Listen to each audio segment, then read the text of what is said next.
And so please describe to me what the aesthetic look is exactly. Well, like this guy here. Yeah. So we'll go ahead and bring Oh wow, you really have to come in here? like this guy. Is this No, is this really happening? He met the other guy behind you, bro. Like I don't know what you're talking about. I'm right into that bad boy. You can stay right there, behind the camera, behind the camera. No, see now that you got me jealous now. That's okay. That's not no, fair. but you're more in the category like Luther Rickman, Arnold, paint. My man. Yeah. Arnold Ferrigno. Huh? Okay. Aesthetic.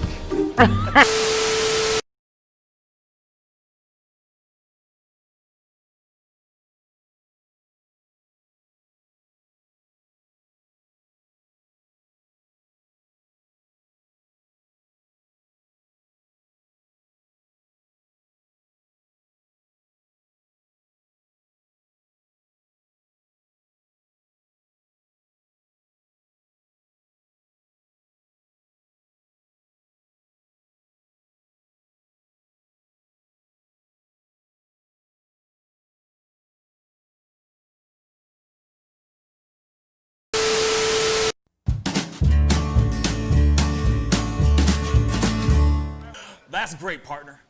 You two ever go outplace everything in its proper place? That does not make sense, but we usually do go, we head to Kroger's and we work. Oh, yeah. I've got a lady waiting for me back home also. She has the most beautiful scrotum.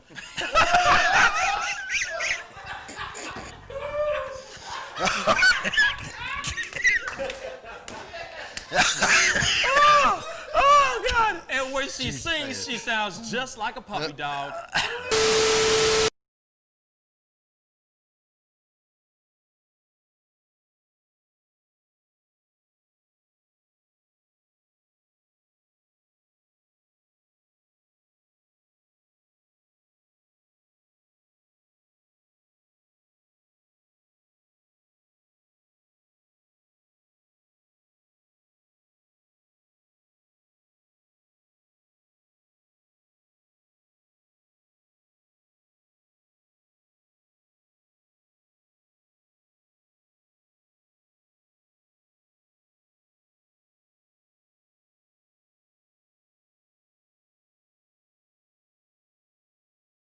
How do you nail a photo? Just gotta get in the mode. You gotta talk with your eyes. Talk with your eyes. Talk with your eyes. You Okay, gotta so have the eyes can first. you show me a little bit of something, like to this camera? I would love to know how to do this. I just want to know. Well, How I do you do it? mean, Teach the me smile, something. You can get the sexy eyes. Then you gotta get the smile going on some shoes, but Wait, hold up. You got. I gotta when it's try time, this with you. when it's Hold time on. to laugh, I gotta try this you gotta with think you. of something funny and start laughing. Do it again. Do it again. How do you do it? Teach me. Sexy eyes. The sexy eye. This is sexy eyes right here. Smizing? Smile. So you're smizing. Smile. Okay. And then you gotta get the. No, I look like I need to take a poop or something.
Wish words were like little toy guns. No sting, no hurt, no one, just a bang, bang.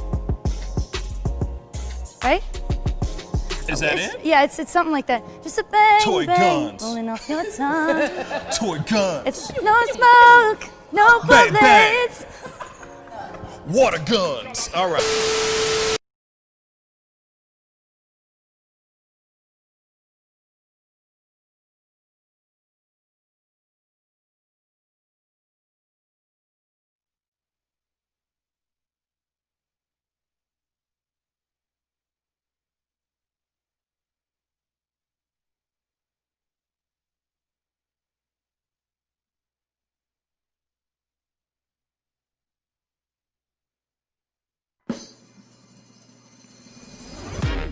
Pascal, you are now rocking with that dude Pascal. We be going wild, Haitian in the building, so original. Got the haters catching feelings. Get your hands up to the ceiling and keep them held high. Cause St. Louis isn't ready. Forget about it, goodbye. Hold up, we just saying hi.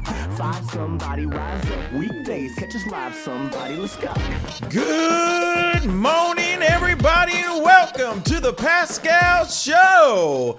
Yes, good morning, good morning. I got stuff on my face. Gotta love that. Gotta love that. See that? See that lint? Oh my God. It won't go away. There we go. Good morning, everybody. Hope you guys are having a fantastic, thriving Thursday. It's Thursday, y'all. There are reasons to get up and be happy today. Why? Because there's one more day till the weekend, y'all. One more day till Friday. So if it's been a tough one for y'all, man, it's another day to get up, get cracking, and live this life like it's golden. You know what I'm saying? But anyway, man, hope you guys are all doing well out there. Please most definitely comment down below. Let me know you're doing well. If this is your first time checking out this show, please go hit that subscribe button. And also, if you're watching this show and you love the show, you love the rapport, all that stuff, please go hit that like button underneath this feed right now. I'd really, really appreciate it. But anyway, I'm just trying to adjust a little bit. Sorry for the late start today. There was a few things today. Unfortunately, Tanny Vane can't make it today. That was kind of something happened. They had to go and take care of today. Same thing with Jack. They both are a little bit busy today and weren't able to actually be on the show this morning, but it's going to be okay. So I figured, it gives me a little bit more time to check out a few more things to talk about on the show this morning and, and just kind of start the show off a little bit easy today.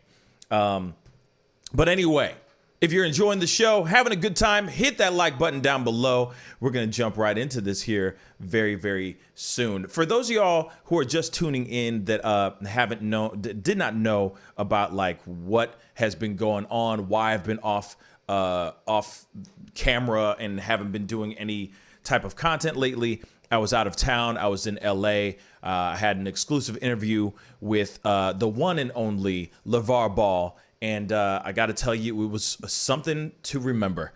It was a memorable moment. And so I got to sit down with him, do a huge exclusive with him. So that should be out.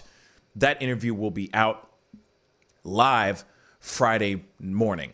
So next Friday morning on the 23rd, we'll be getting this conversation going. And it is one hell of an interview. So be sure to tune in for that because that's something you don't want to miss. I guarantee you that. Okay.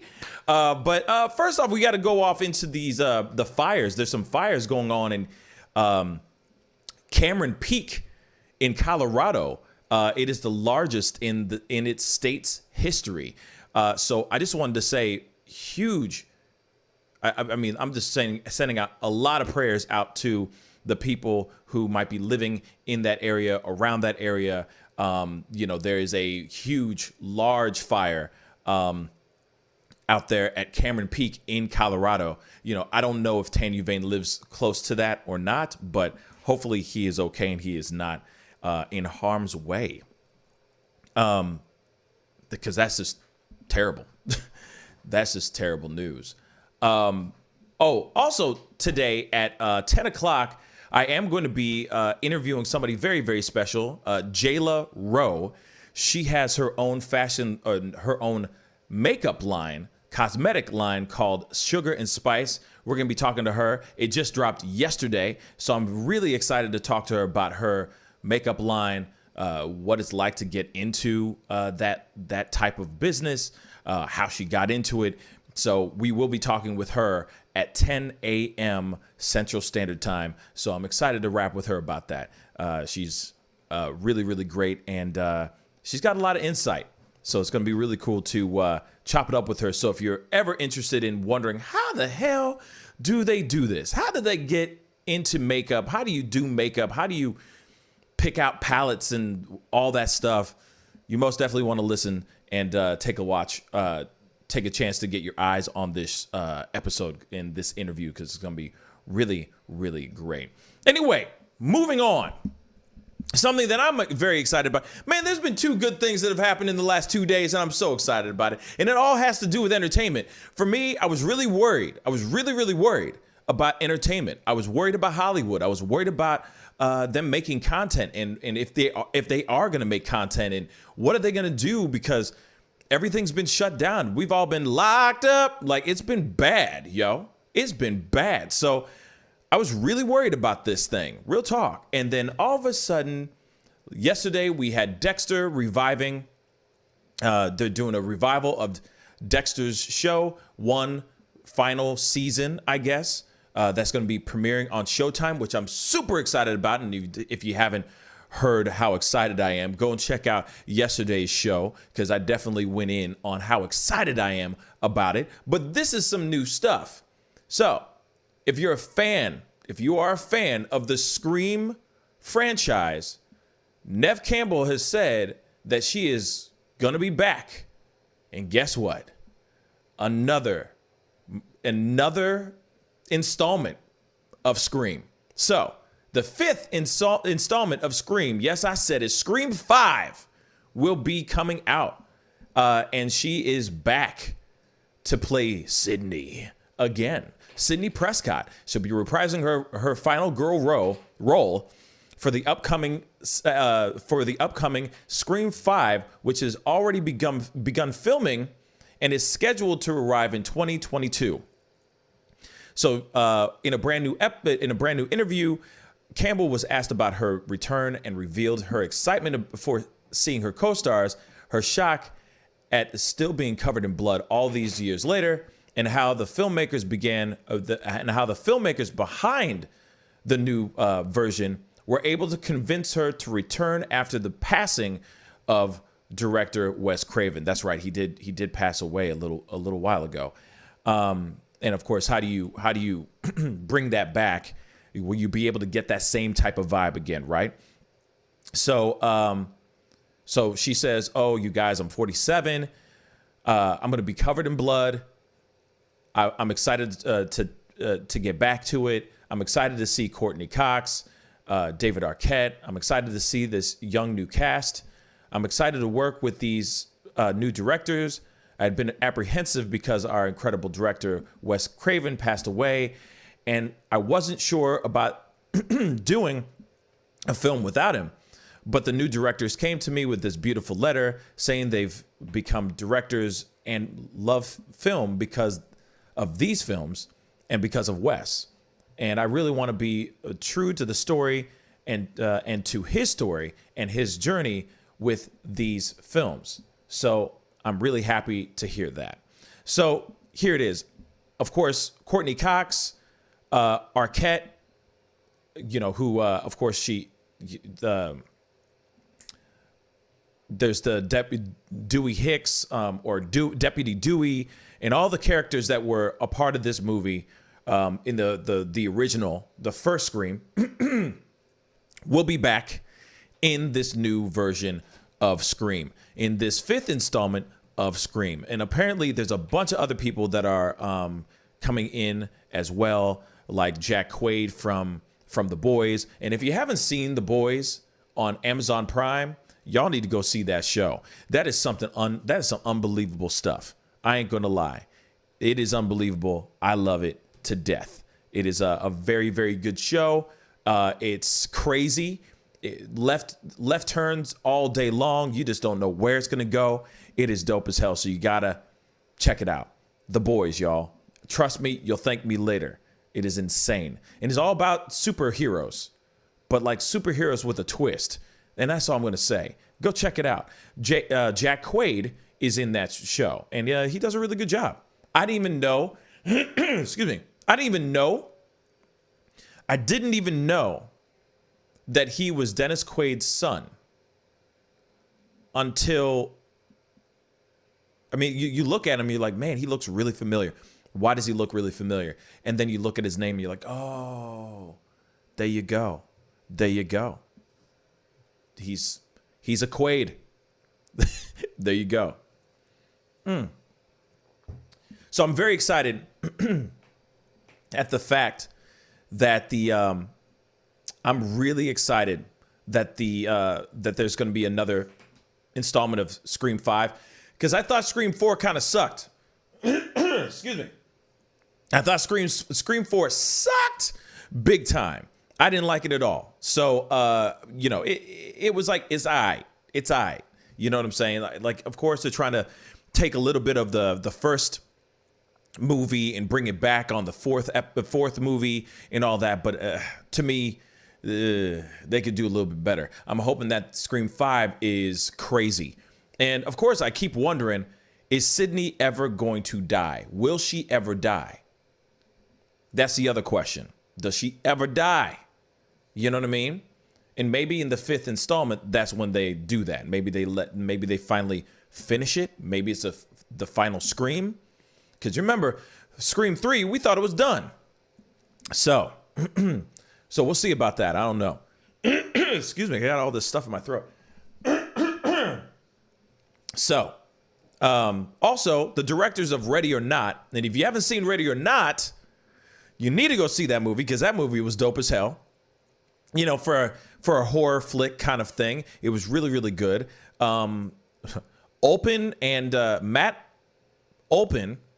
and Tyler Gillett, the directors of that movie, are actually directing the 5th installment of Scream. So, if you liked Ready or Not, which was really dope, I thought it was really, really good. You know, it's a little cheesy. There's some little cheesy moments, but the how they told the story and how it was done, I really liked it a lot. So if you liked Ready or Not, you're going to enjoy, I'm sure, the 5th installment is going to be really, really good, you know? And maybe it'll have a different look. Maybe it'll be maybe a little bit more gritty, maybe a little bit more in your face, a little bit more horror, not so PG-13-ish, because that's kind of what the Scream franchise has been, in my personal opinion. Yeah, there's been, you know, they throw out the F-bomb and all that stuff, but other than that, like, the kills are not that gory. They're a little bit more, they're a little bit more PG-13-ish. You know what I'm saying? You don't see the gore that much. And so hopefully this time with these two directors, maybe they won't shy away from that. So I'm interested to see what happens with that for sure. But moving on from all of that, there's something else that we need to look at, because honestly, bruh,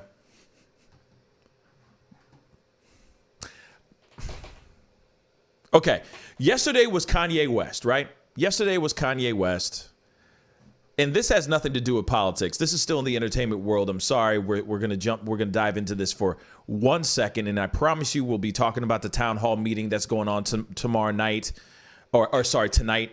And of course, we're going to talk about the other thing, the jetpack thing. But we're going to talk this entertainment segment here real quick, because we got to check this out. Okay. We are going to take a look at this new Nicolas Cage movie. Yeah, Nicolas Cage. There is a new movie that he is in called Jiu-Jitsu. Yeah, so we're going to take a look at this, because why the hell not? And also because we all need a little laugh every once in a while. So we're gonna take a look at this movie real quick. This trailer to this movie. Okay? Are you with me, guys? Say yes. Comment down below. Let me know that you guys are with me. We're gonna take a look at this Nicolas Cage movie, trailer called Jiu-Jitsu that just dropped about 20 hours ago. Yeah, here we go.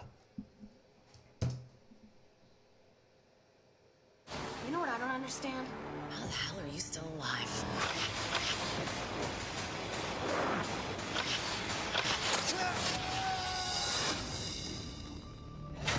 Must have been a pretty bad fall. The comet you see in the sky right now passes over the Earth every 6 years and causes a portal. But when it's open, we get a visitor from a distant galaxy. The poet warrior in the sci-fi sense. The spaceman. And he comes here looking for a fight with you. The chosen jiu-jitsu. If he doesn't get it, he stays and he kills everything. That is Alien Politics 5 through 15. Now you are all the chosen jiu-jitsu fighters. But as long as you die bravely, no one else will have to.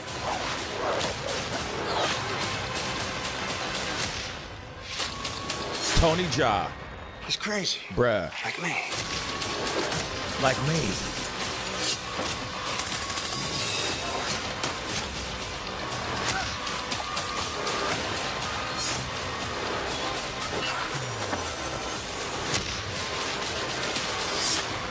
There's no honor in killing crazy. Oh, boy.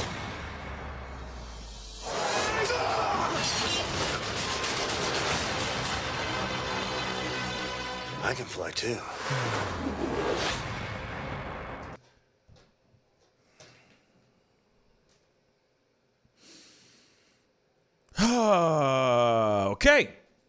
Okay.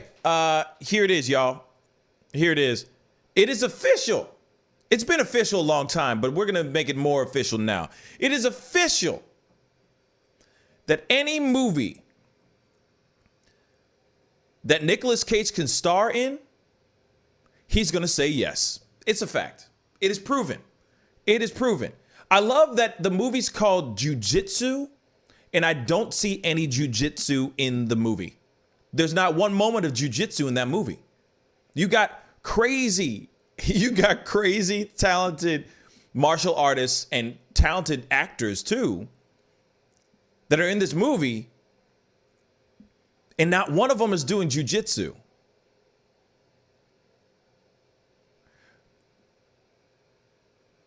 You know what I'm saying? Like, why, though?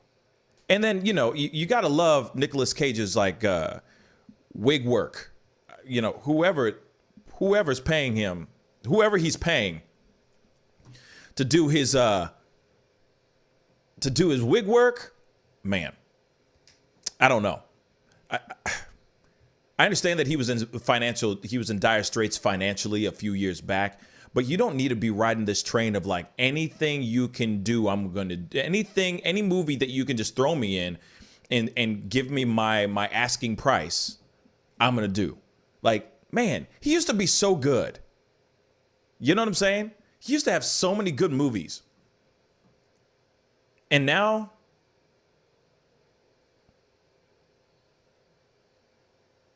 man, it's terrible. Doing jiu-jitsu would be too obvious. Come on, man. You know what, Mr. Super? Good morning, by the way, my brother. Facts. You're right. It still just doesn't make any sense. It still just doesn't make any sense to me, y'all. What in the hell was that? What was that? And you got Frank Grillo or Grillo or something like that, however you pronounce his last name. You know what I'm saying? You got Tony Jaa, yo. Tony Jaa. You know for a fact, Tony Jaa is he's a beast. You know what I'm saying? He's crazy. He's crazy talented. But that's not going to change the movie for y'all. That ain't going to change a damn thing. Bruh, that was terrible. Terrible. Have mercy. Wow. Man, all I got to say is I don't see anybody seeing this movie in the theaters at all. This is going to be a total flop because everyone's going to sit there and go, where is the jujitsu? If you're going to call, like, you know what I'm saying? If you're going to call something ham sandwich and you're making a whole bunch of burgers, it's like, wait, where the ham sandwich is at? Bruh, where the ham sandwich is at? You know what I mean? If you're going to be making a movie called Bananas and you see nothing but hot dogs, where are the bananas? That makes no sense. Damn, Nicolas Cage, man. It kills me it kills me every damn time. But anyway, I needed to show you guys that because I saw that this morning and I was like, holy God, we need to look at this crap. Just for 1 second. Nicolas Cage has definitely fallen and it's sad. I don't know. I keep wondering, is it the cocaine? Is it the drugs? Is it the cocaine? What could it be that would make him want to just pick up any job, any gig that's just laid at his feet? You know what I'm saying? I feel like he just walks out. It's almost like like the newspaper boy. You know, he's just throwing the newspapers in the front lawn type of thing. But instead of this time, instead of it being a newspaper boy, is a freaking script boy, and he just throws scripts on his front lawn. And whatever gets closest to his front door, he picks up and he goes, yeah, I'll do it. I feel like that's what's going on. Just gets thrown to him. It's going to be bad. But anyway, apparently it's going to be on demand and in theaters. And it's going to be in theaters. 2 people are going to see it in the theaters. That's it. 2. And Enemy Nation said it right earlier. He said it's like a low budget Predators. Facts, man. You know what I'm saying? It's like that movie. I forgot the name of the movie, but it was about that kid who gets the giant like bodysuit from space, and it like takes over his body. Like it's called Max or something like that. I forgot what it's called, but anyway, it's kind of like that. Except with Mortal Kombat. It's like Mortal Kombat meets that movie I was just saying, with a little bit of Predators in there. Trash. Drugs, alcohol, tax evasion, child support. He's got responsibilities. Absolutely. Jacqueline, good morning. It's been quite some time since Nicolas Cage has made a good choice in a film. Exactly. I have yet to see him in a good movie. Like, I feel like the last good movie he was in was Matchstick Men, and that was it. Like, since then, it's just been just a downward spiral. You know what? I feel like the start of his terrible movie journey started at, what's the movie? It's a Marvel, I think it's a Marvel movie. Yeah, it's a Marvel movie. Ghost Rider. Bang. Ghost Rider. I feel like that's the start of it all. Just went, just got destroyed at that moment. Period. Ghost Rider just nosedive. He's like, all right, I'm just gonna make money. It doesn't even matter if my acting's good anymore. I'm just gonna. No, I mean, come on. Even Con Air was good. Even if it was cheesy as hell, it still was good. You know what I'm saying? It was still entertaining to a certain extent. You feel me? But damn, man. Damn, bro. Nicolas Cage. Come on, baby. Such a damn shame. Moving on. To answer your question, or to answer your comment, Mr. Super, good to see you, Pascal. Hope you enjoyed your trip, bruh. Mr. Super, the trip was amazing. It was, it was nothing short of amazing. It was an amazing trip. I got to do some really great things. And if you didn't see the cook-off that I did, the live stream that I did, doing a little cook-off challenge, I mean, that was impromptu as hell. That was not planned, but it was just, me with some friends, just acting a fool, having a good time. And I have a bunch of friends out in LA that really know how to throw down. Like, they can cook, y'all.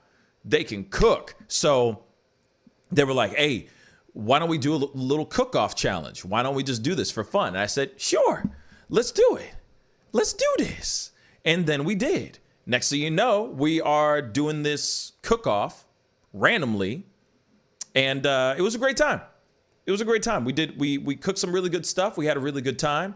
And I have a feeling, I have a strong inkling that I'm going to be doing stuff like this on the channel a little bit more often, because here's the thing. The one thing that I love to do more than anything in the world outside of, talking is I love to cook.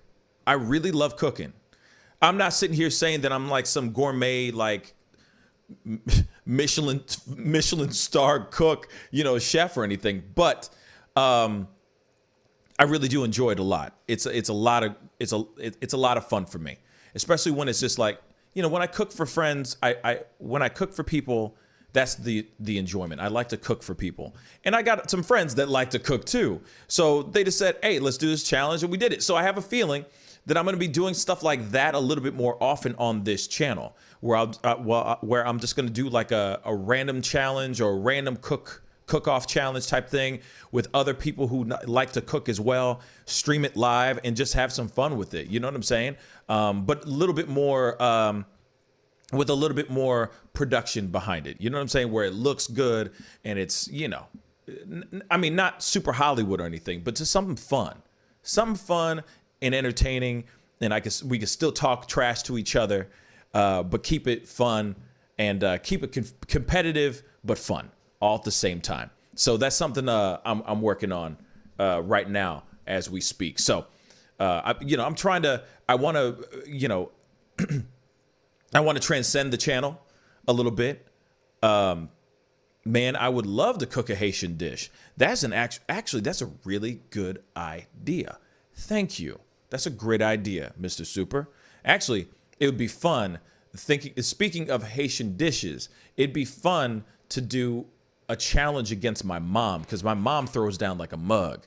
You see what I'm saying? So like a cook-off challenge against my mom would be epic. So that's a really good idea. But that's the thing. I have these ideas that I want to do. And also, here's the other thing. I know there's a little bit of a left turn, but I got this idea. I'm going to throw it out to you guys. And you guys are family, and I'd love to hear your thoughts on this, by the way.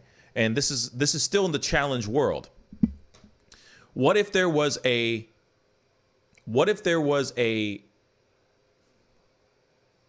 you know how like they do like the World Series of Poker type thing, where it's like, the tensions are high, people take it very, very seriously, blah, blah, blah, right? What if there was almost like a World Series of Uno? I know that sounds crazy, but what if you took games that were like party games, like Jenga, right? But it's super competitive. Jenga. Like a full-on challenged Jenga, where you got people on either side talking trash on each other, going in on each other, but it's just Jenga. But maybe it's like, maybe there's a little like, you know what I'm saying? Like, maybe it's like a pot, of some sort, like a, money pot, something like that. Something tiny, but something like we're all competing for. You know what I'm saying? Like, instead of it being like, ooh, it's poker, maybe it's Jenga. Maybe it's not board games, but like card game or Jenga, but it's like super serious. Super, super serious. No joking around. I mean, yeah, there's joking around, but you know what I'm saying. People talking trash on each other, highly competitive, just going toe to toe with each other after like stupid family games that we play every day. Like the games that we play during quarantine, that we have been playing during quarantine. You see what I'm saying? Anyway, it's just an idea that I have. I was just thinking about that while I was out in LA, and I thought that would be amazing if I was able to take something like that, And then Mr. Super, you said, I used to host trivia games on my stream. See, that's dope. That's hella dope. That's hella dope. You know what I mean? But it's something I was just thinking about, like just something fun and ridiculous, but it would just make things a lot of fun. Not taking anything serious. It could be really lighthearted, comedic as hell, and just fun to do. So those are the things that I'm trying to think of, like to bring to the channel. Not only just this show, but just kind of do little specials. You know what I mean? And that's really cool that you do these trivia games. I mean, like I said, there's a lot of people that love trivia. Like Jack loves to do trivia. He loves that stuff. He loves that stuff. But yeah, so I know that sounds ridiculous, but it was just something I was thinking of. You know what I mean? Kind of doing some instant replays and stuff like that. You know, everybody else can see, like, for example, the audience can see, like, for example, Uno. The audience can see the hand that he's holding, you know, and see what card he ends up playing during that time. Stuff like that, you know, just fun stuff like that. I think it would be really, really cool to do. But that's neither here nor there. That's just something I'm thinking about as far as like just random special things that we can do on the show. But moving on to this next thing. Trump's town hall meeting is tonight. And the reason why I said that and the reason why I put that out on the page right now, or put it on the news title today in this show, is the reason why I did that is because guess what? We are going to stream it live. I'm going to watch it with y'all tonight live. Now, I forgot what time it starts at, and I'm going to look it up.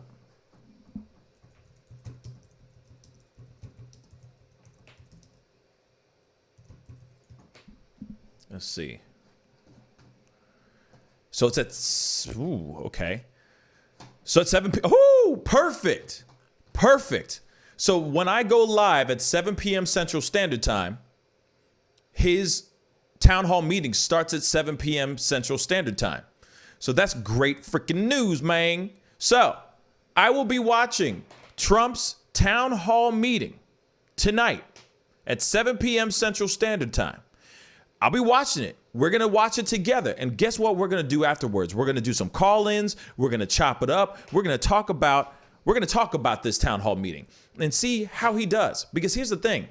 Now, my question to you guys is, what do you think he really needs to start working on in regards to the voters, in regards to the demographics that he might be missing out on? You know, that he might be just a little bit shy of really getting those voters. Now, the mainstream media are saying a couple different things in regards to what he should be focusing on this time around, on this go around, right? And but I'm curious as to what you guys think the next, like during this town hall meeting, what he should be addressing. What are the things he should be talking about? What are the things he should be addressing this go around? That's what I'd really like to know, because honestly,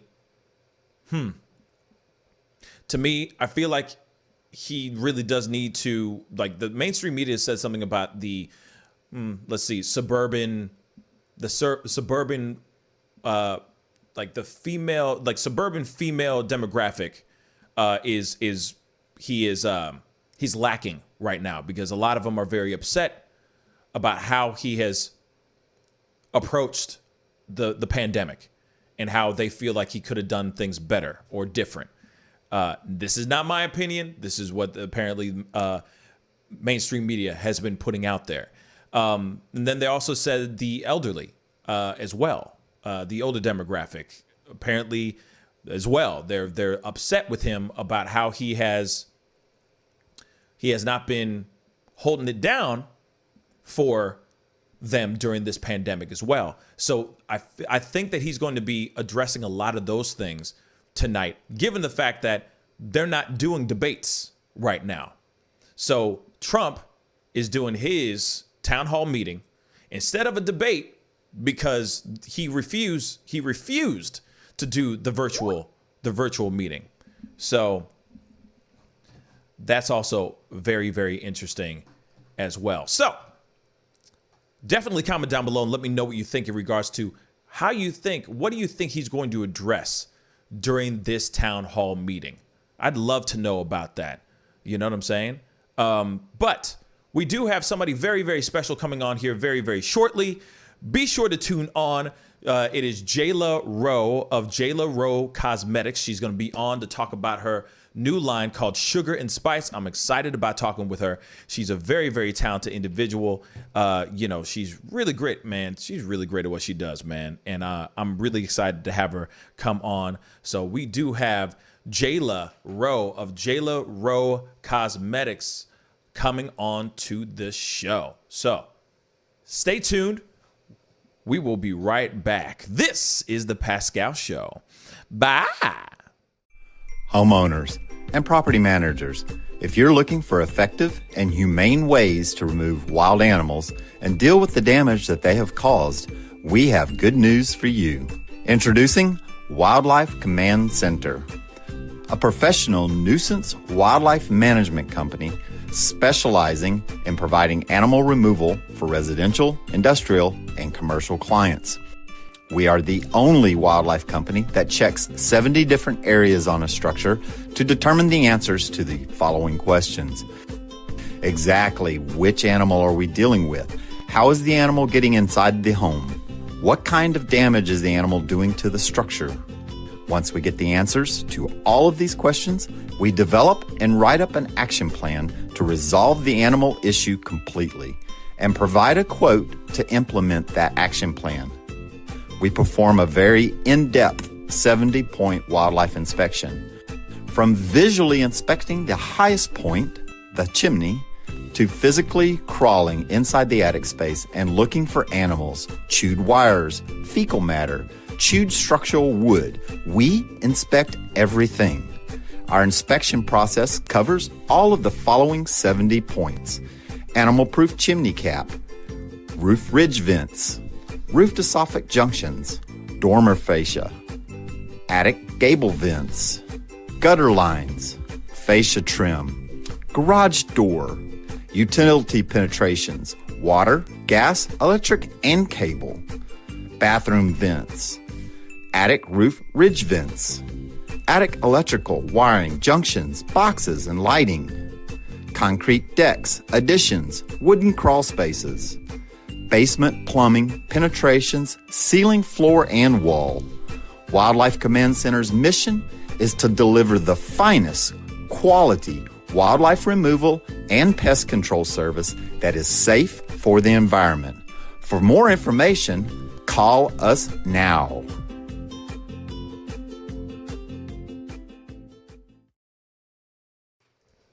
Hey, welcome back, guys. Thank you guys so much for checking out this show and tuning in. If this is your first time checking out this show, please go hit that like button underneath this show right now and most definitely crush that subscribe button on our YouTube channel, youtube.com/The Pascal Show. Anyway, I got somebody very special on the show today. She is an entrepreneur. She has a brand new cosmetic line called Sugar and Spice. Please welcome Jayla Rowe to the show. Jayla, how you doing, sweetheart? I'm great. How are you? I'm good. I'm chilling. You know what I mean? I'm chilling. I'm good, but I have a feeling you're doing very well right now because from my understanding, you just dropped Sugar and Spice yesterday, this new cosmetic line under Jayla Rowe Cosmetics, and it's blowing up right now. So please tell me, how do you get this whole thing in the first place? Well, it's okay. So 3 years I have been researching and trying to figure out. Oh, are you there? There you go. We're back. You see? Okay. Okay. For the past 3 years, I've been trying to research to find the right, people to help make this product. I've been wanting to do my own cosmetic line for probably 5-6 years now. I started off selling lip glosses, and when that didn't really work because I was thinking so small-minded, I was making it myself. I was like, I want to, go bigger and find a distributor, manufacturer, everything.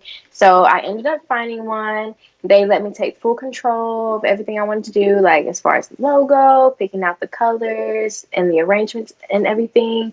And, we built that trusting relationship. And, they finally sent me over the samples and everything. And I loved it. So I'm like, you know what? Let's take this risk and let's do it. That's incredible. That is incredible. Because, like, were you always into makeup like this? Or was it just kind of something that kind of plopped in your lap in a way? I've been doing makeup since I was 4 years old. Like, I was that kid that used to sneak in her mommy's makeup bag and just play around with the lipsticks and stuff. So okay. Just being a little girl, right? Just being a little girl, having a really good time.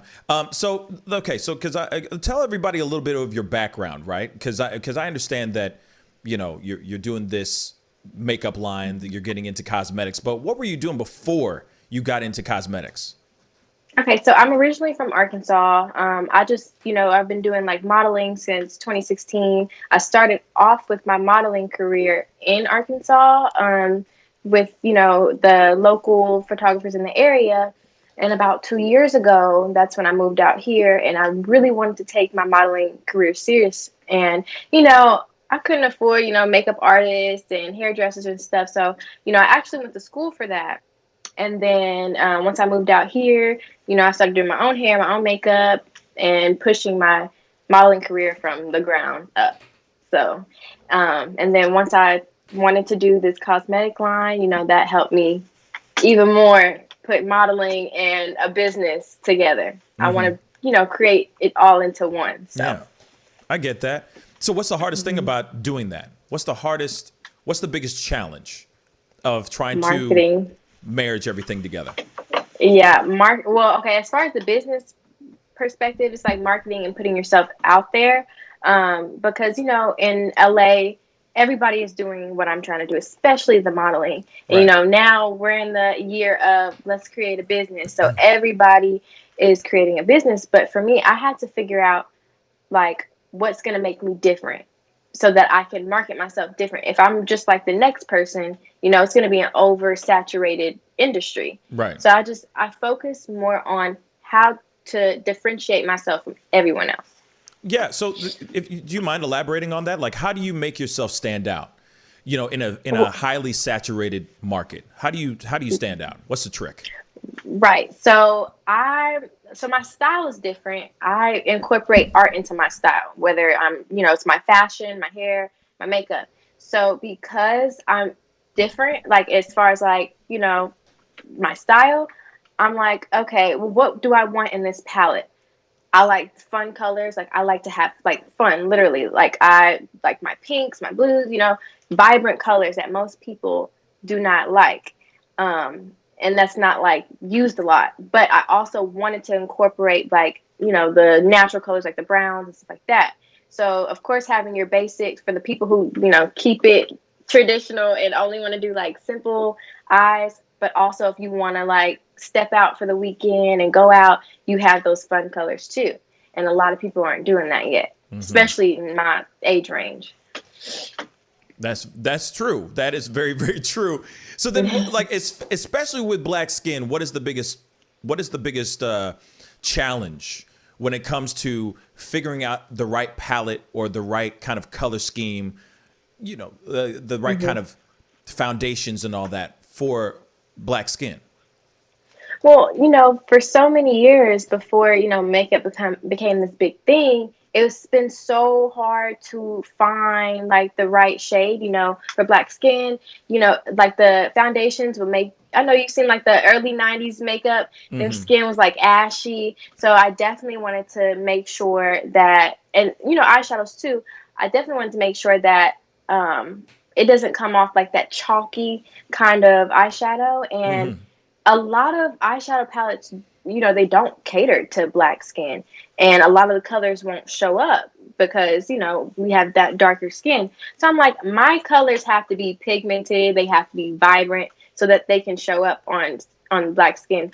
I also wanted to cater to like the little girls too, and the little black girls. They should be able to have the fun blues, the fun pinks, and all that too. So yeah. That's no, I love it. That's very, very cool because I know that there's lines coming out for makeup lines for black skin coming out more and more, but it's still few and far between. I mean, it's only little by little. You know what I'm saying?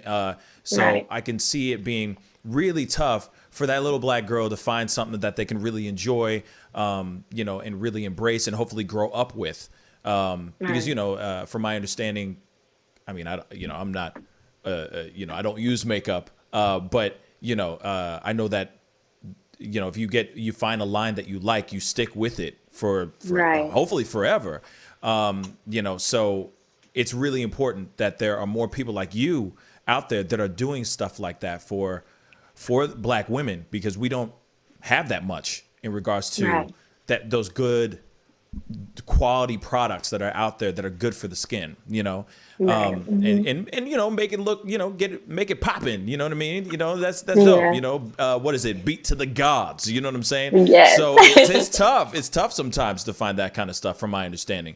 So it's really incredible that you are stepping out and doing this, So how is everything going? Like, I know you just dropped yesterday. Congratulations on that. Again, I've already talked to you about that off camera, but how's it going? How's the results been and all that? The results have been great. I've gotten a lot of sales. That's what I was nervous about at first, because I'm still like a small, business that's just starting up. I didn't know how it was going to turn out, but it was way better than I expected, mostly because I had family support, friend support. I met people around my area that I've been promoting, making a makeup brand. So now that they finally see it, because at first they were like, oh yeah, that's nice, but now that they finally see it, they're supporting it, they're sharing it everywhere. I'm just so happy. I'm so happy.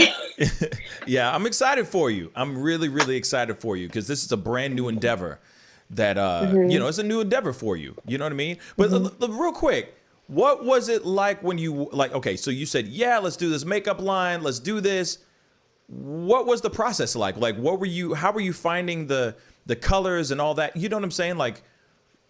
How were you picking and choosing what you were going to put in Sugar and Spice?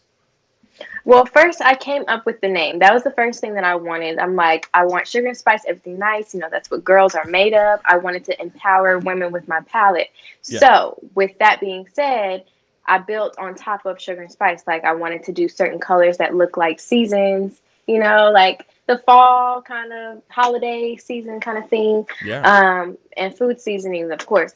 So I did more like red, like I said, red and pinks and like nudes, because that's the only thing that I could think of that would look closer to seasonings that you use to cook with or whatever. Mm-hmm. And so then, when I met with my distribution company, they sent me different samples to choose from. So I'm like, okay, this brown looks dark enough for my skin. And then, I had to think about, again, the darker skin.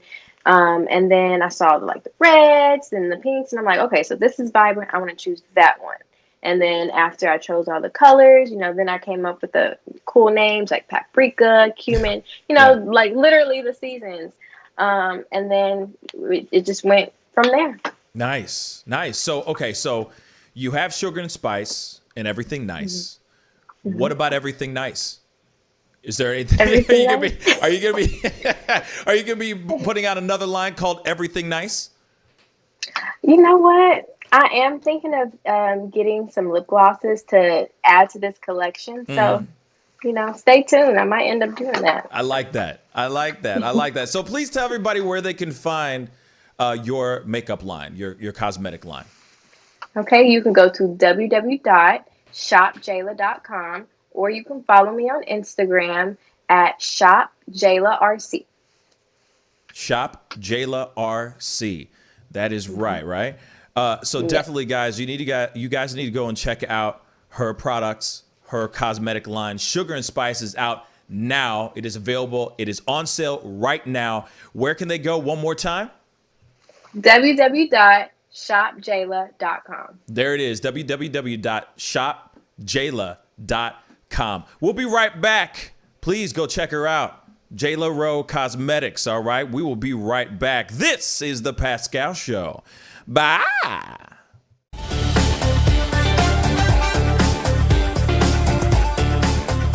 You're going to perform tonight. I can't make this interview boring because this man is too exciting as a host. And I'm truly saying this, and if y'all can't do this, me and this man here is going to leave and go somewhere else where we can get some love. I want everyone in the building to say, I love Pascal on the count of 3. 1, 2, 3. Wow.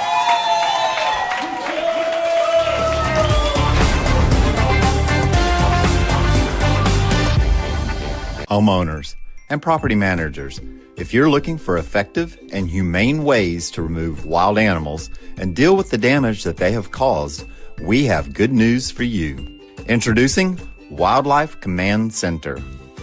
We are the only wildlife company that checks 70 different areas on a structure to determine the answers to the following questions. For more information, call us now.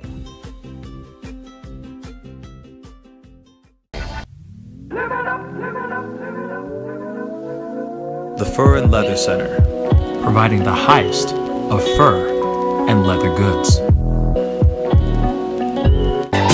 Imagination, Image a World, IDEX Media. Awesome sauce. Yeah, baby. Hey, it's Mike from Sugar Fire. Still open all of our locations. Carry out, delivery, curbside. Call in. We're delivering outside of our range too. So if you get hungry, come on by.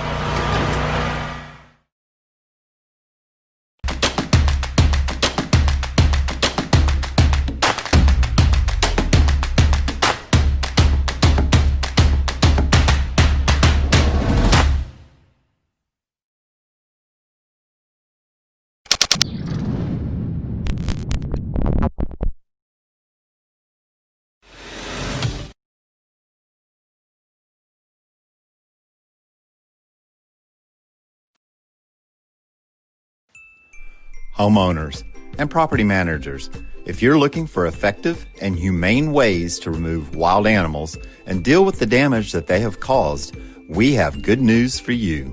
Introducing Wildlife Command Center, a professional nuisance wildlife management company specializing in providing animal removal for residential, industrial, and commercial clients. We are the only wildlife company that checks 70 different areas on a structure to determine the answers to the following questions. Exactly which animal are we dealing with? How is the animal getting inside the home? What kind of damage is the animal doing to the structure? Once we get the answers to all of these questions, we develop and write up an action plan to resolve the animal issue completely and provide a quote to implement that action plan. We perform a very in-depth 70-point wildlife inspection. From visually inspecting the highest point, the chimney, to physically crawling inside the attic space and looking for animals, chewed wires, fecal matter, chewed structural wood, we inspect everything. Our inspection process covers all of the following 70 points: animal-proof chimney cap, roof ridge vents, roof to soffit junctions, dormer fascia, attic gable vents, gutter lines, fascia trim, garage door, utility penetrations, water, gas, electric, and cable, bathroom vents, attic roof ridge vents, attic electrical, wiring, junctions, boxes, and lighting, concrete decks, additions, wooden crawl spaces, basement plumbing, penetrations, ceiling, floor, and wall. Wildlife Command Center's mission is to deliver the finest quality wildlife removal and pest control service that is safe for the environment. For more information, call us now.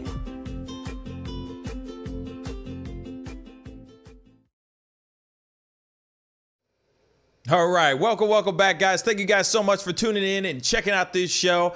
What up, Clifton? What's up, man? Thank you so much for tuning in on the show. It really means a lot. If you guys haven't checked out the throwdown challenge that I had with him and his sister, Christine, both two very, very talented cooks. All right. They got some culinary arts going on over there. Please go check out our throwdown challenge. I just put that up. We did a live stream and I called it the Cook-Off Challenge. Please go check it out. It was a really, really great time to see. It was a really great time just throwing down, talking trash and cooking some really great food. And yeah, we all brought in our A game. We stubbed our toe in that cooking, and we had a really great time. So go check that out for sure. But we got to jump into some other stuff. This is some random ass stuff, y'all. Okay, a few months ago, we talked about this. All right, there was a sighting seen where a mysterious man in a jetpack was spotted flying around Los Angeles, flying around the LAX airport, Los Angeles airport. This is actually real. This is actually real, y'all. This is the second time. And it's funny because I just got back in from LA. I just flew back in from LA, and the last time this thing happened, I flew in from LA that same time. So this was like in August when we saw this, when there was a man in a jetpack flying near planes at like 6,000 feet, y'all. This has happened again for the second time.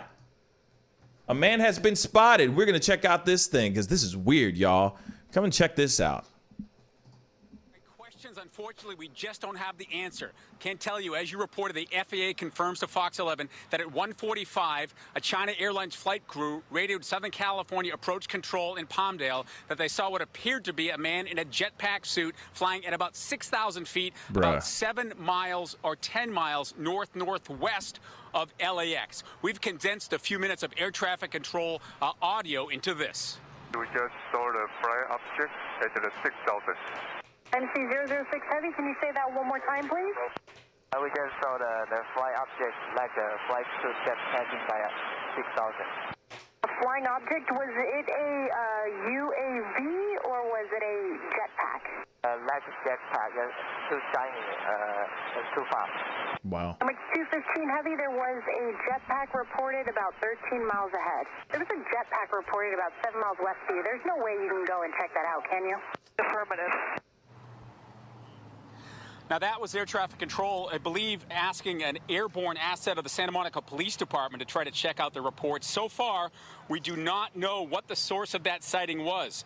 Again, this was a pilot that was coming in towards LAX. They fly over the Santa Monica Brentwood area east and make a looping U-turn over the downtown area before final approach into LAX. The China Airlines flight landed without incident, and as far as we know, Alex and Christine, there were no other reports of a jetpack sighting from any of the other aircraft in that area. Now, as you reported at the top of the hour here, it was back on August 31st that Fox 11 broke the story of the earlier sighting of a jetpack.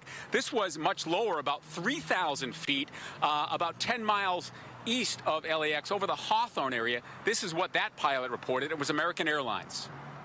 Tower, American 1997. We just passed a guy in a jetpack.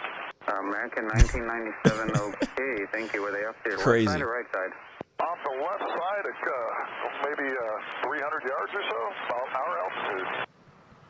Bruh. Now, again, that was investigated. They sent the LAPD out there. The FBI even looked into it, as they will no doubt do with this latest sighting, and no jetpack was ever located. How is that possible? You'd think they would make a lot of noise, right, Alex and Christine, when they take off, when they land. I spoke with one of our aviation consulting experts, Ross Amer, in a lot of detail, and we're going to hear from him at 6 o'clock.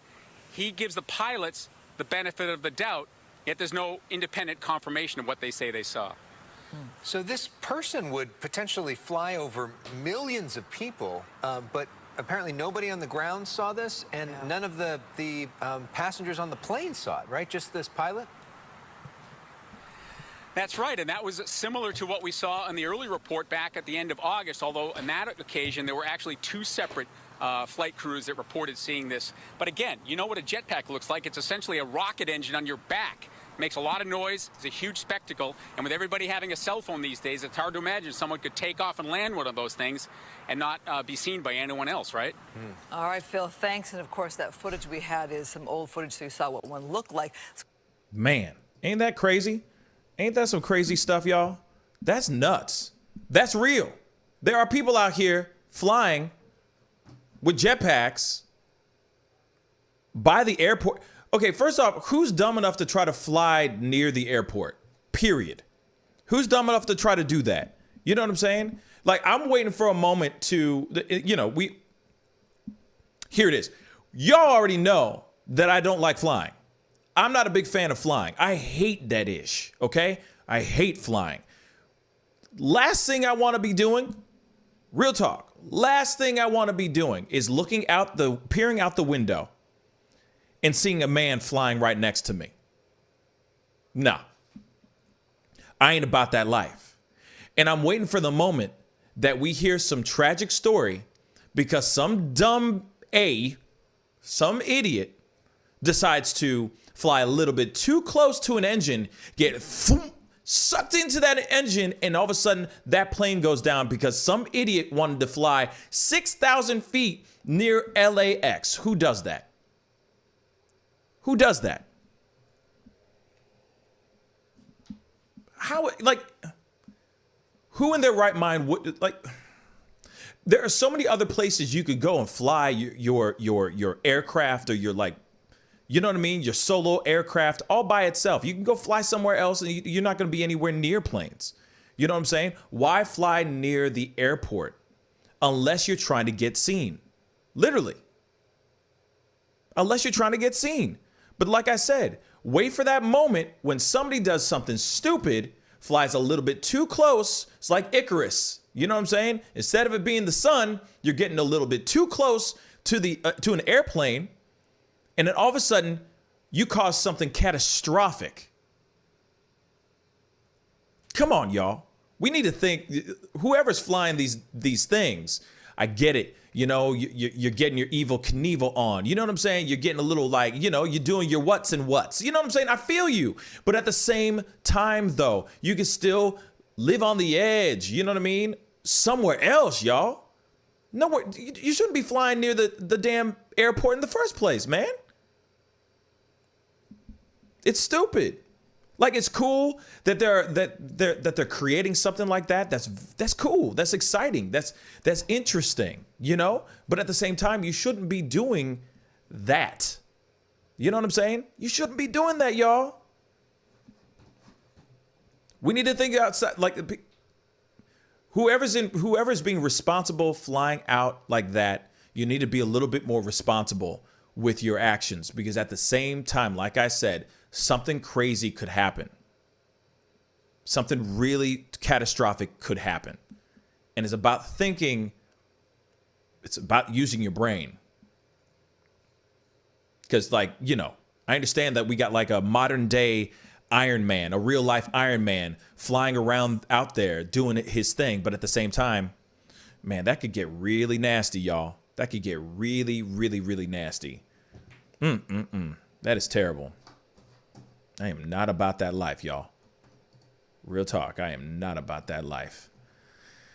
Anyway, I got one more last story to tell you guys, which is interesting as well. I got this sent from Tanu Vane, something I saw that I thought was just really, really terrible. And I figured we could look at this together. So there is a Michigan man that is being charged with a hate crime for allegedly shattering a black teen's jaw with a bike lock. Look at this. Here we go. So federal prosecutors have charged a white Michigan man with a hate crime for allegedly breaking an African-American teenager's jaw with a bike lock.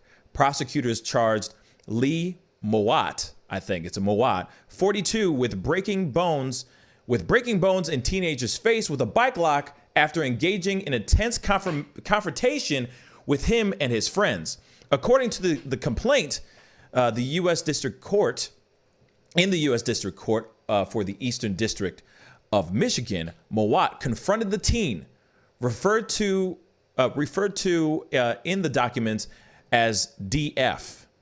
All right. And his friends, so the teens is being called DF.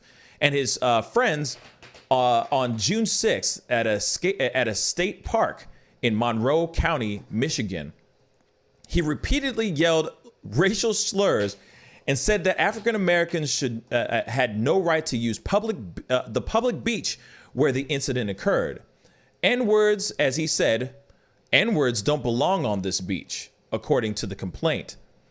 The teen and his friends had began yelling back at Mowat, and they began arguing. Mowat then walked to his car, grabbed a chain bike lock, returned to the group, and allegedly struck DF in the jaw. Monroe County Sheriff's Office deputies arrived within several minutes of the alleged attack. DF was taken to a local emergency room, and later to Detroit Receiving Hospital, where he was treated for a facial fracture, facial lacerations, and loss of several teeth. Bruh. Mowat was charged with willfully causing bodily injury to an African-American teenager because of the teenager's race. He faces up to 10 years in prison if convicted. This, of course, also comes after a woman in New York City was charged with a hate crime in September after being captured on video throwing a bottle and yelling a racial slur at a black runner. And I've seen that video too, which is absolutely terrible. Here it is. All right. This is something that really just happened in Michigan. But this happened in June. It's interesting that this is something that happened in June, and we're talking about in October. Yeah, it's October, y'all. You know what I'm saying? But it's terrible. So this Mowat guy decides to go and he's out there hanging out. God knows why he was triggered. But for some odd reason, he was triggered. He was feeling some type of way. He goes and yells at these kids who are probably, allegedly, let's just say, because we don't know the full story. We're just getting a piece of the story in an article. We don't have a video clip of it or anything like that. But okay, allegedly, you got these kids hanging out on the beach. Maybe they're playing some music, whatever. They could have been just minding their own damn business. And Mowat is just having one really, really bad day. And he just decides to go in on these group of kids that are maybe majority black kids. And he says, N-words don't belong on this beach. Okay, so apparently he lives in the Jim Crow era, and he thinks that all right, no kids, no N-words are allowed to be here. No black people are supposed to be on the beach. The hell you doing? Then he goes. Of course, after the teens, this group of teens that are sitting there going, F you, yelling back at him like, go get out of here, we have a right to be here, blah, blah, blah. This dude literally comes out of nowhere back with a bike lock, a chained bike lock, and beats this kid DF. That's what they're calling him right now, because I guess his identity is not being released yet. Beats his face. Literally beats his face with a bike lock. What is this world coming to, y'all? A bike lock. Just because they were on the beach, chilling, minding their own business, most likely minding their own business. And suddenly somebody has the audacity to go say, hey, black people aren't allowed on this beach. Then the guy goes, the group are like, F you, get out of our face. And suddenly this dude has the audacity to try to whoop this kid with a bike lock. Shattering his jaw. Shattering his jaw, y'all.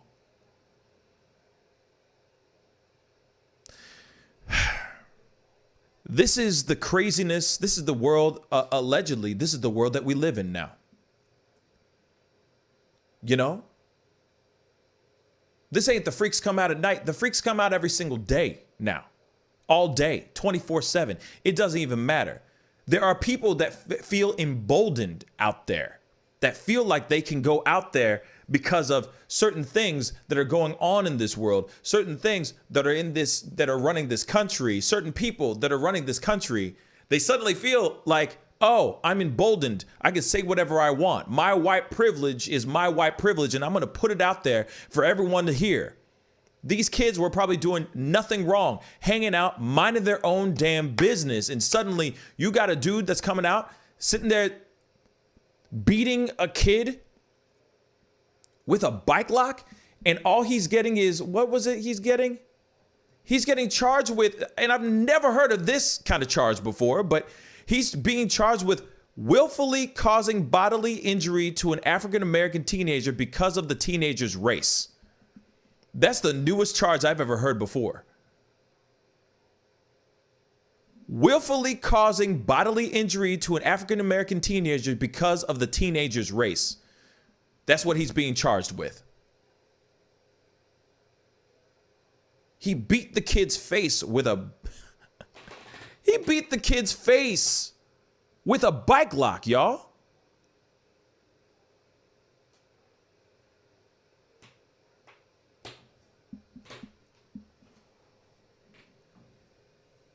Crazy.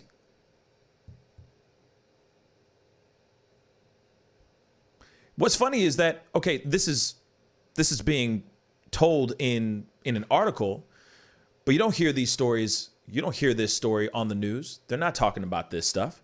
You don't hear about this in the news, y'all. Last time I checked. You know, like you guys, some of you guys are asking what is a bike lock? Let's and you know, and I got some people in Germany. Shout out to my boy Jacob. That doesn't, you know, this might be something like a translation type thing. So let me just bring this up to you guys so you can see it for yourself. Let's just show you guys what I'm talking about, so you guys can see what I mean. Let's see. Let's take a look at it together, shall we? Now, there are a multitude, as you see right over here, over my head, there is a multitude of locks, right? Now, my assumption is that he probably took something like this. You see that right there over my head? A bike lock like this one right here, and beat the kid with it. Something heavy, something sturdy, something durable, that could shatter a jaw. Shatter a jaw. That's what he used. Something along the lines of these things, y'all. Right here. It could have been this one. You know what I'm saying? Any of these. It could have been this one down here. Even so. Could have even been this one. So, Jacob, this is what I mean by, this is what we're talking about as far as a bike lock. So, he had a chained bike lock. And he took it and he just went fap on the kid and beat the kid with a lock, with a chain connected to it. A bike lock with a chain bike lock, basically. And shattered the kid's jaw. Shattered the kid's jaw. You know, for me, like it gets very old hearing these kind of stories, because there's a lot of stories like this that are consistent, they're constant, they're always happening. And for me, it's like this. You know, I'm looking for the moment when we don't have to hear about these stories anymore. These moments when we don't have to have these problems. And I know that that's never gonna, like, things are gonna continue this way. That we're gonna still live in this world where people are acting a damn fool. there's still going to be heinous crimes. There's still going to be grisly acts of violence, no matter what, no matter how long, no matter if we have peace in this world or not. Even if we had equality, there's still going to be violence. But at the same time, these kind of things don't need to be happening at all. You know, hearing a story like this it just breaks my heart. You know, it's unfortunate because that man could have just walked away and just been done with it. Really. He could have just walked away and been done with it. But he felt compelled to make his point. And that's terrible. That's absolutely terrible.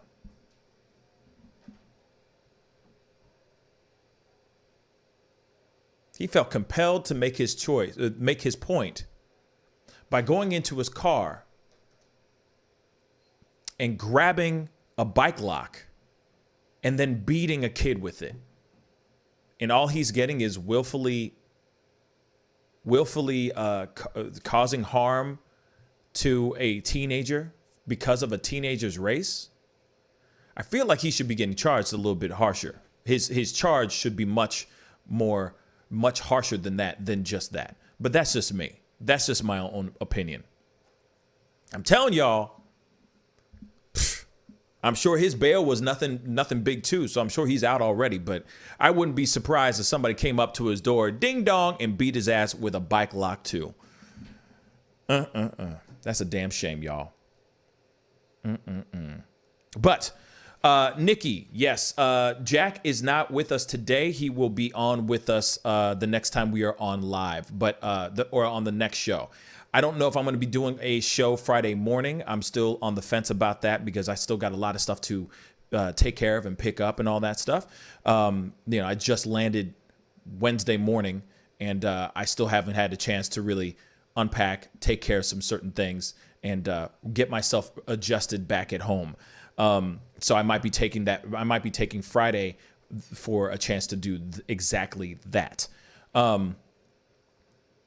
But Alex Jones, some people will not like what I'm going to say, but that racist in the White House and his Proud Boys are responsible for that. There, I said it. You know what? I do feel you on that. That's exactly what I'm trying to say. I'm not trying to say that it's all that, but I feel like because, and I hear you on what you're saying, Alex, but at the same time, I feel like there's a lot of people that feel emboldened even more nowadays because of Trump being in the White House. And that's what sucks. Now, here it is. I'm going to play the devil's advocate here for just 2 seconds. What if Trump is not a racist? What if he's not? What if mainstream media put him in this world, put him in this category as being a racist, a white supremacist, all that? What if? I'm just playing the what if right now. But that's what the mainstream media has put out there to make him look like as, right? Now, one of the things that really upsets me is that he has not really come out and said, just recently he has come out and said, oh, I condemn white supremacy. I condemn all this other stuff, right? He just recently said this. He has been in office for 4 freaking years. For those 4 years, there have been more and more white people that have been feeling emboldened to come out as racist. And what sucks now, even more right now, you got white people, and I hate to just put this, to point on only this category, but I have to for a second. But you have white people who are literally saying crazy stuff to people of color. And then as soon as they say that crazy stuff, you hear the phrase that I hate more than anything in the world. It's Trump 2020, man. And it's like, what? Bruh, why are you talking? They feel emboldened. And then they say Trump 2020, like it makes sense. And then the funny thing is that you got Trump out there in real life before before the elections and the debates. He's not saying anything about those things. He's not sitting there going, I don't condone that. I'm not a part of that stuff. He didn't say anything for a long ass time. Not one damn thing. So until just recently, because now he's going, oh, I gotta show face now. You know what I mean? Now here's the thing.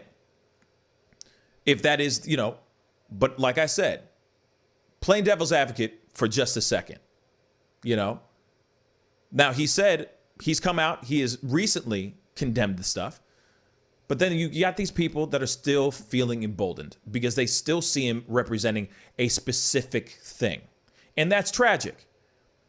Now, Enemy Nation, you said, bruh, I've uploaded multiple videos of Trump condemning racists, white supremacists, and the KKK from years ago. Now, if that's the case, then why are people still feeling emboldened by saying racist stuff and then within the same breath say Trump 2020? That's the only thing. I wish, it just sucks. If he is really somebody who is condemning white supremacy, the KKK, et cetera, et cetera, et cetera, it's tragic that he is put in the same category as that. As soon as you see somebody do crazy stuff, like, for example, the man beating the black teenager with a bike lock, right? I wouldn't be surprised if at one point he said something like Trump 2020. I wouldn't be surprised because it goes hand in hand nowadays. The more and more videos I see of people saying racist stuff to people, in the same breath, they're saying Trump 2020, or they're wearing a Trump 2020 or 1776 shirt, or they're saying all this crazy stuff. So it sucks. Just hear me out. It just sucks that he is being connected to that kind of racism. And it's interesting that no matter how hard, if he has, like you said, he has a lot of videos or a lot of clips and a lot of moments. It sucks that if he's trying that hard to distance himself from white supremacy and racist like that, it sucks that those guys still keep holding on to him like he is. It's tragic. It sucks. But at the same time, though,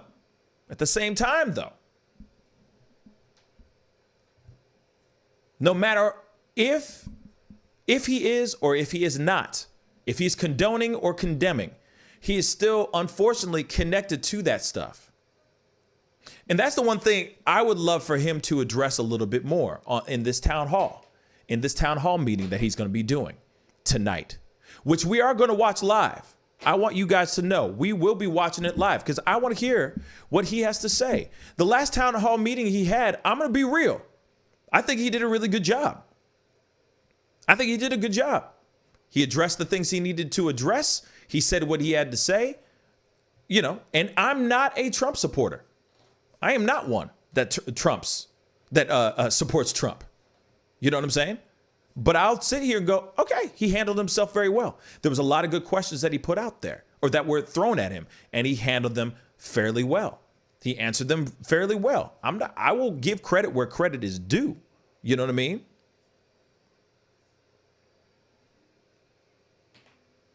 But, at the same time,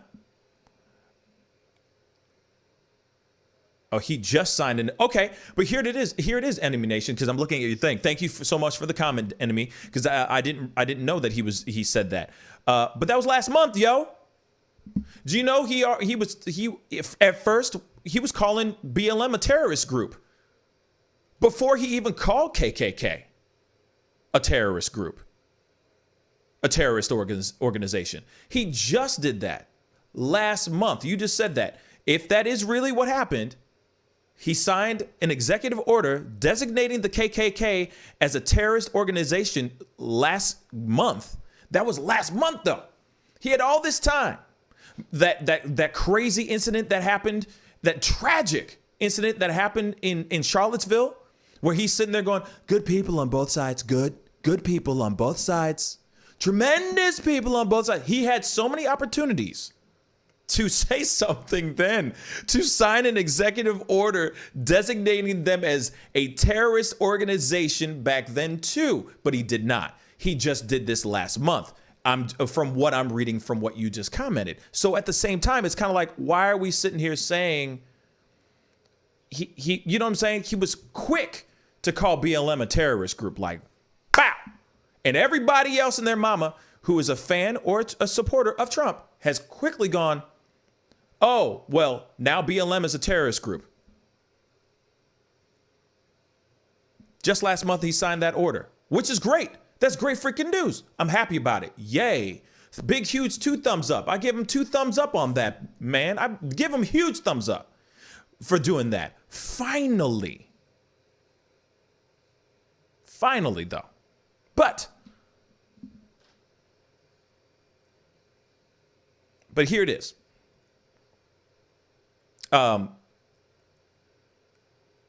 Here it is, though. When it comes to the town hall meeting tonight, I will be streaming it. We will be watching it live. Like I said, I'm not sitting here saying that Trump is a racist. I'm not going down that road. I'm not even going down that road. But there's certain things that he has been attached to that he for a long time or for a while had yet to address and say, I'm not a part of that stuff. I have nothing to do. I have no connections to that stuff at all. And what sucks is that there are a lot of people out there that are racist sons of guns that are out there saying crazy stuff and tagging on Trump 2020 at the end of that stuff. Like, instead of it being Make America Great Again, it's like, oh, Make America White Again. And that's what sucks. If he really is not about that life, I'm just saying, if he really isn't about that life, bruh, he needs to maybe just step up a little bit more and say what he's really about then. But like I said, tonight, we will be sitting down. 7 p.m. Central Standard Time, right here on The Pascal Show. We will be streaming live the town hall meeting, talking about it, chopping it up, putting in our 2 cents. I will be doing phone calls, all right? So Enemy Nation, if you want to call in, you're most welcome to. You know what I'm saying? To put in your 2 cents as well, because I want to get as many people on to talk and put in their thoughts in regards to the town hall meeting. Tonight will be going down. 7 p.m. Central Standard Time. We will talk about it. We're going to chop it up. And I'm going to tell you my true thoughts on how he does. I thought the debate between Biden, I thought he did terribly. But the last town hall meeting he did, I thought he did a really good job. Even though I don't support the guy. You know what I'm saying? I'll give credit where credit is due. He handled himself very well during his town hall meeting. The first one. The second one, I have a feeling is going to be a little bit tougher. Tiny bit. Because there's a lot of people that he needs to draw. There's a lot of attention he needs to get back to him. You know what I'm saying? There's a lot of people that feel some type of way about how he treated the coronavirus. There's a lot of people that feel some type of way about the things that are going on in the country, the protests and whatnot. So I'm interested to see how he responds to those things. And of course, hopefully it's not the same questions that are brought up all the time. Hopefully it's not the same questions that were brought up in the last town hall meeting. Hopefully they're going to be asking him a little bit harder questions. And also, Joe Biden is going to be doing a town hall meeting too. So we'll be looking at that. Let me look up when that actually is real quick. That's on a specific day. I mean, they're doing back to back pretty much.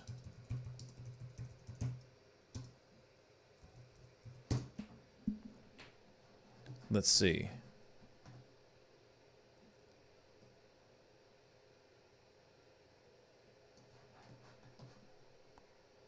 Oh, wow. It's the same time.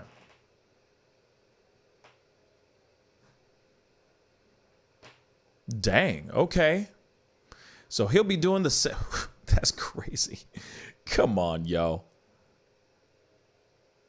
He's going to be doing this. They're going to be overlapping each other.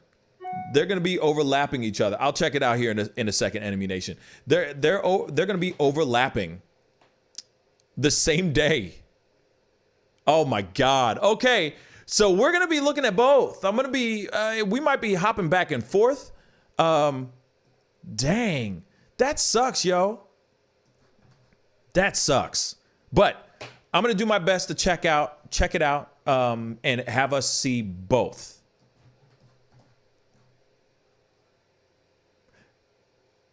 That's hilarious.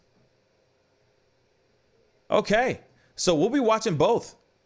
It's going to be a little screwball-y, but we're going to try to check out both. Okay. Let me see what you sent me real quick, enemy. Hold on one second.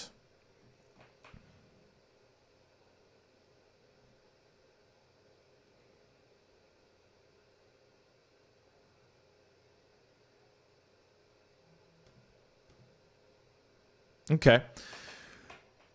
Real quick, we got to pull this up. Enemy Nation just sent me something. We're going to take a look at this. We're going to take a look. I mean, I can't really, I'm trying to like watch it, you know, like to screen it before I actually screen it, but there's no possible way of doing that. There's not enough time because I got to wrap up the show, but we're going to take a look at this. Real talk.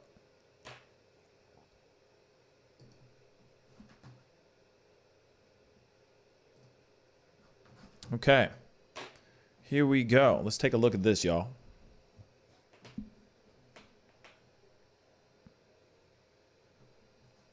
Let me back it up just a tiny bit so I can get the volume right. I'm back into these communities to try to clean up in the aftermath of a handful of protesters, a handful of criminals and thugs who tore up the place. Racism is evil. And those who cause violence in its name are criminals and thugs, including the KKK, neo-Nazis, white supremacists, and other hate groups that are repugnant to everything we hold dear as Americans. This morning, Christopher Cantwell, one of the organizers of the violent Unite the Right rally in Charlottesville, is facing felony charges. University of Virginia police have obtained felony warrants stemming from the torchlit march the night before the rally. 2 counts of illegal use of tear gas or other gases, and 1 count of malicious bodily injury. What were you trying to rally today for, sir? White Lives Matter. Okay, that's enough for me. So here it is. He has that clip. Thank you so much for the clip. Okay, yes. He's condemning it for sure. You know what I'm saying? He's condemning it. You know, he's probably like, all right, this is, this is what we got to do, blah, blah, blah. But then right after that whole thing, that whole incident with Charlottesville, he said there's good people on both sides. That gets translated into something completely different. So thank you, Enemy Nation, for that clip. I really do appreciate that. But at the same time, there's a lot of other things that he did say. Oh, okay. You're gonna have to tell me what timestamp that is, if that's in that same video, and I'll take a look at it as well. You know, but at the same time, sure, he's condemning it. Of course he is. Then, but he has said on multiple other occasions different things. He has also said there are good people on both sides. You know, and of course, if you look at it in different ways, oh, I see what you're saying. Okay, hold on. We'll continue it. Hold on. That's fine. I didn't know. Because I'm not going to play the whole thing on here because I only have a few more minutes and then I got to wrap up. But I'll play a little bit more. All right, here we go. I mean, everyone's, I got broken ribs. Sure. But everybody's on Black Lives Matter and all that. But what about the Klan's history of hate? Can you see why people would be upset? We're not the old Klan. Do you believe in white supremacy? No, we're not white supremacists. But why have a group that has the baggage of the violence of the Ku Klux Klan when you could, that is back from the 1800s and the 1960s. We are a different Klan. We're a Christian civil rights. Who is this guy? That's what I want to know. The Royal White Knights has been putting racist literature throughout the country. Well, about Martin Luther King, he was a communist and he was a... What do you think? Who do you like for president, sir? Hillary Clinton. Do you think whites are superior to African Americans and Latinos? Well, we are God's chosen people. So, as for the Ku Klux Klan, who cares?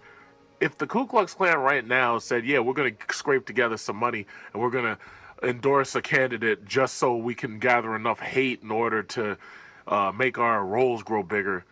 Well, if the mere fact that the KKK could endorse Obama and it didn't really make that much of a difference, it's like, why would they be going gaga and going wild over a Trump possible presidency where the KKK endorsed him?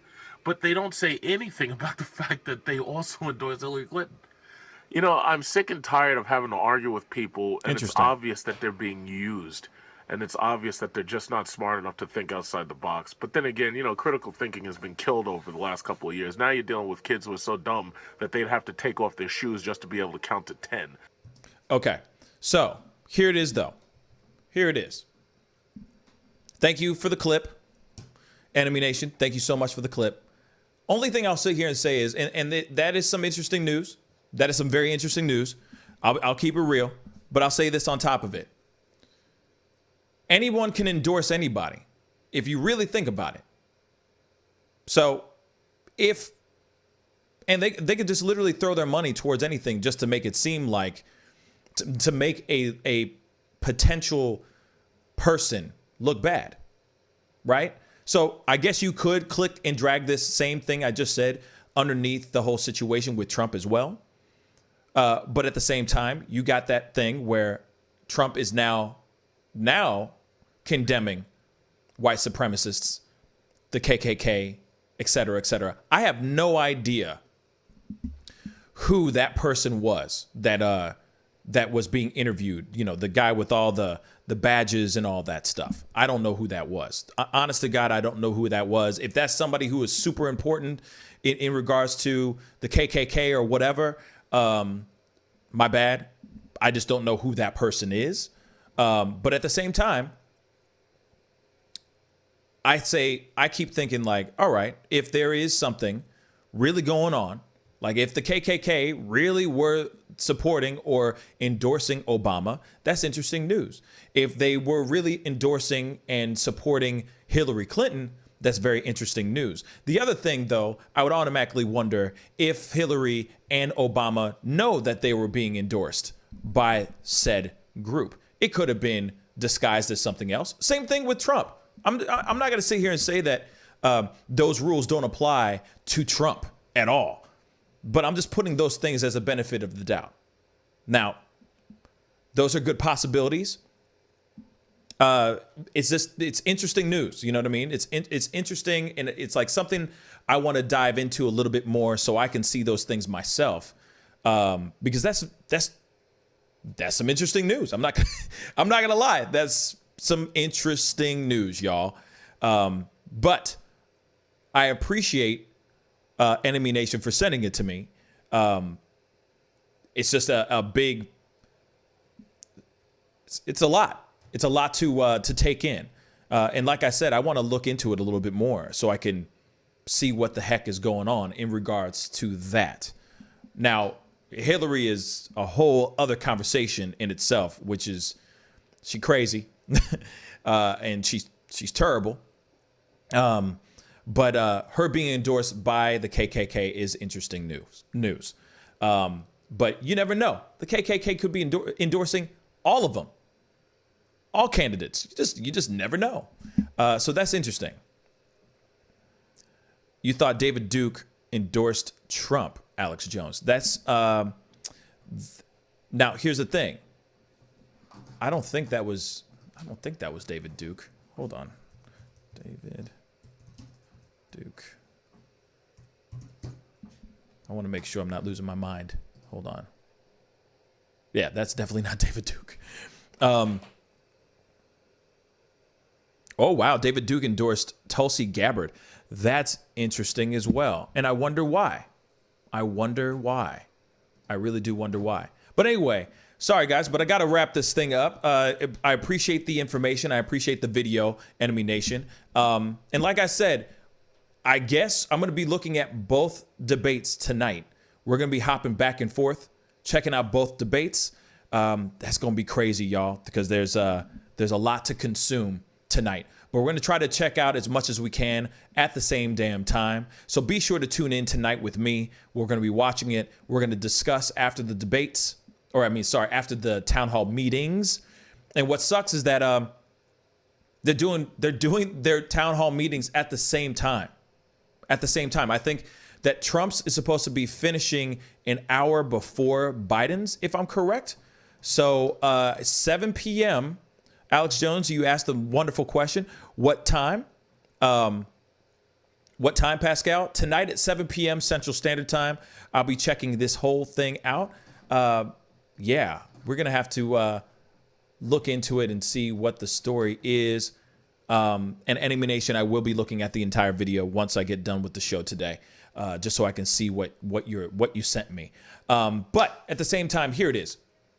7 p.m. Central Standard Time tonight. We'll be watching both debates, or I'm going to try my best to watch as many sides of it as I can, just to see what they're saying about X, Y, and Z, how they're taking care of it. If you guys are interested in watching that along with me, that'll be great. I'll be on at 7 p.m. Central Standard Time. That's when Trump is supposed to be on. Now, hold on. Before I go, Joe Biden debate. Sorry, not debate. Town hall meeting time. Boom. Let's see what time he says. Damn. No, that's Trump's. Okay.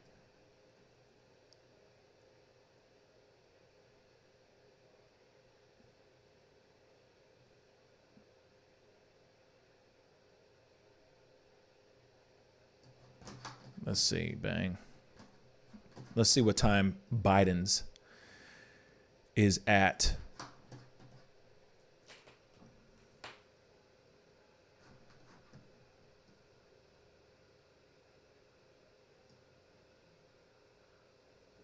Man, because I don't think that's a good idea. Like, I think the fact that Biden is actually going to be doing his at the same time Trump, or the fact that Trump is doing his at the same time Biden is doing his town hall meeting, that is not helpful. That is not beneficial for the voters, because they all want to see both of them at the same time. They want to see both. So it looks like, so here it is. Same time period. Okay, so NBC offered Trump the same time period that was given to Biden, scheduling the town hall meeting at 9 or 10 p.m. Eastern Standard Time would have given Trump access to more viewers, as the number of homes watching television in those hours is higher. So here it is. From my understanding, hold up.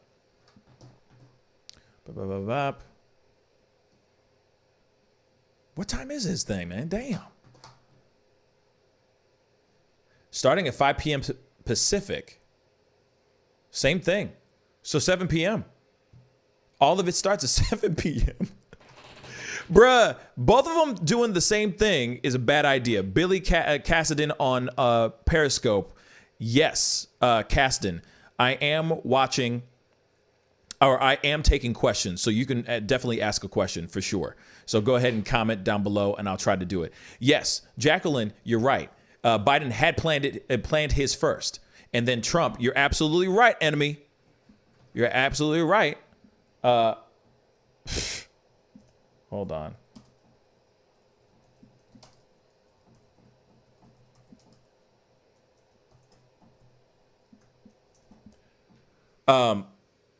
You're absolutely right, Trump, enemy.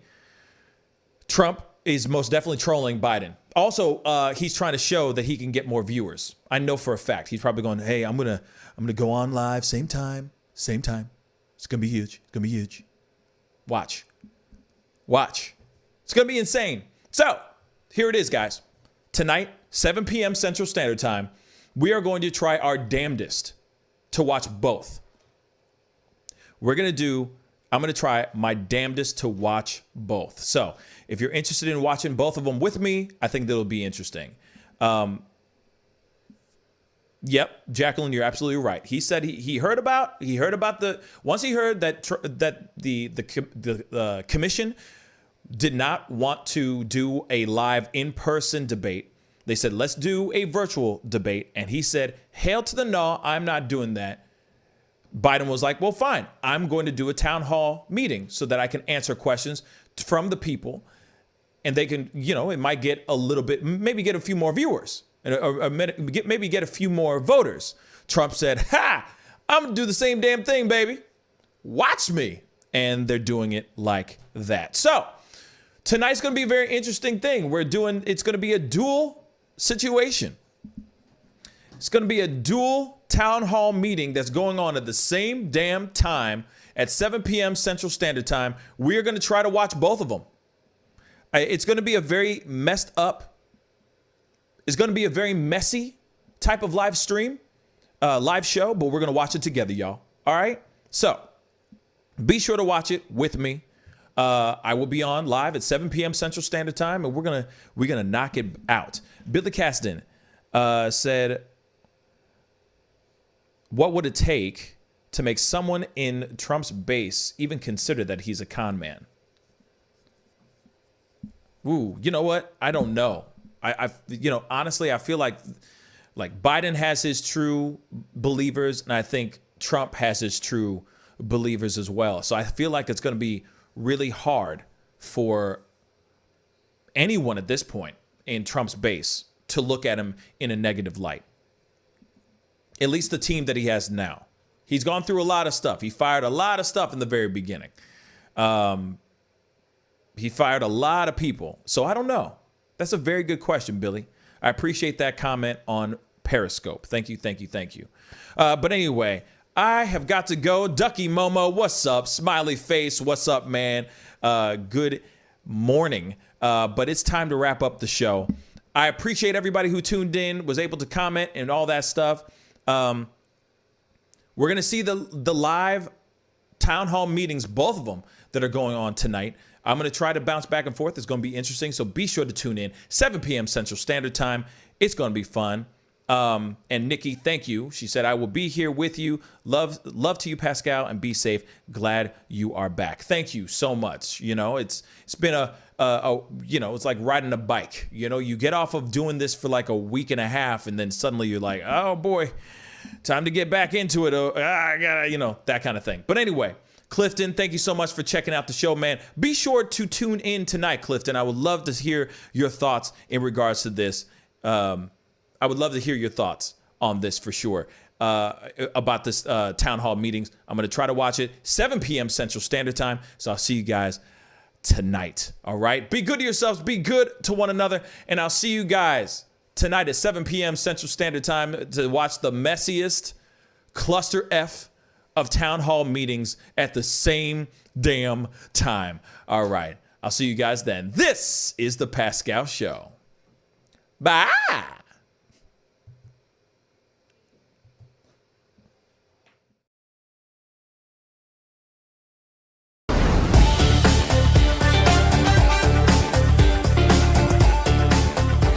I'm sorry, I can't make this interview boring because this man is too exciting as a host. And I'm truly saying this, and if y'all can't do this, me and this man here is going to leave and go somewhere else so we can get some love. I want everyone in the building to say, I love Pascal on the count of 3. 1, 2, 3. Wow.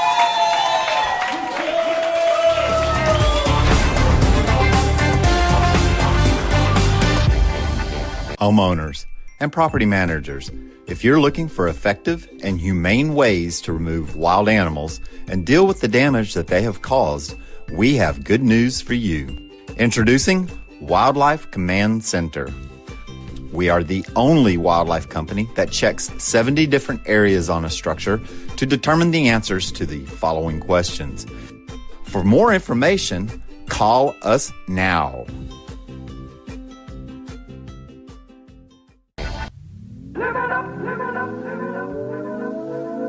The Fur and Leather Center, providing the highest of fur and leather goods. Imagination, image a world. IDEX Media.